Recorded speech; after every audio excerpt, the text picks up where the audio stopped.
আসসালামু আলাইকুম। একটা ইন্টারেস্টিং জিনিস দেখাই। তেলাপিয়ার মানে সামাজিক আচরণ নামে একটা হচ্ছে টপিকস আছে, হ্যাঁ, সোশ্যাল বিহেভিয়ার। এই যে আমার পিছনে দেখতে পাচ্ছেন, এটা হচ্ছে তেলাপিয়ার একটা মানে হচ্ছে ব্রিডিং পন্ড।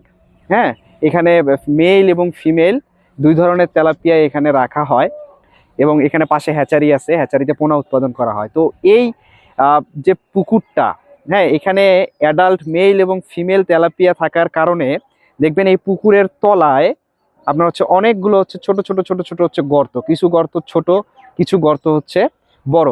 এই গর্তগুলোর একটা হচ্ছে রহস্য আছে। যখনই পুরুষ তেলাপিয়া ফাইট করতে থাকে অন্য অন্য পুরুষ তেলাপিয়াগুলোর সাথে, ফাইট করার মাধ্যমে পুরুষ তেলাপিয়া যখন যেই পুরুষ তেলাপিয়াটা জয়লাভ করে, সে এরকম একটা বড় গর্ত হচ্ছে খুঁড়ে, যেটাকে বলা হয় নেস্ট, তেলাপিয়ার নেস্ট, ব্রিডিং নেস্ট।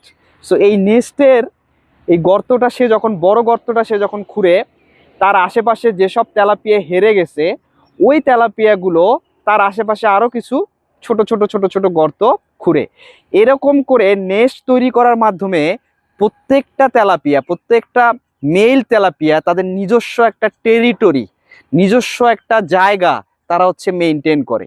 পরবর্তীতে ঠিক সেই জায়গাটাতে ফিমেল তেলাপিয়া আসে, আসার পর এই যে নেস্টগুলো, ছোট ছোট গর্তগুলো, এই গর্তগুলোর মধ্যে ফিমেল তেলাপিয়া ডিম ছাড়ে।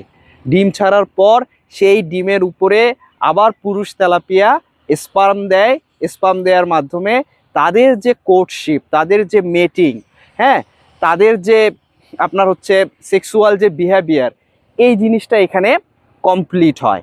সো এটা একটা খুবই ইন্টারেস্টিং জিনিস। এরপরে আপনার এই স্পনিংটা এখানে কমপ্লিট হওয়ার পরে ফিমেলটা আবার হচ্ছে মুখের মধ্যে ডিমগুলো নিয়ে, যেহেতু তেলাপিয়া মাউথ ব্রিডার, ওর মুখের মধ্যে ডিমগুলো রাখে, মুখের মধ্যে ডিমগুলো নিয়ে তেলাপিয়া, ফিমেল তেলাপিয়া সেখান থেকে চলে যায়, পুরুষও সেখান থেকে চলে যায়। কিন্তু দিন শেষে পুকুর যখন শুকনো হয়, আবার যখন এই পুকুরটার পানি সবগুলো ফেলে দেয়া হয়, দিন শেষে তাদের এই যে সোশ্যাল একটা বিহেভিয়ার, তাদের যে একটা সেক্সুয়াল যে বিহেভিয়ার, তাদের যে একটা রিপ্রোডাক্টিভ যে বিহেভিয়ার, এই বিহেভিয়ারের চিহ্নটা কিন্তু পুকুরের তলদেশে এভাবে ছোট ছোট গর্তের মাধ্যমে কিন্তু দেখা যায়। আশা করি এই জিনিসটা আপনারা অনেকেই হচ্ছে জানতেন না, এই ব্যাপারটা হচ্ছে জানলেন। হ্যাঁ, থ্যাংক ইউ আপনাদেরকে। আসসালামু আলাইকুম।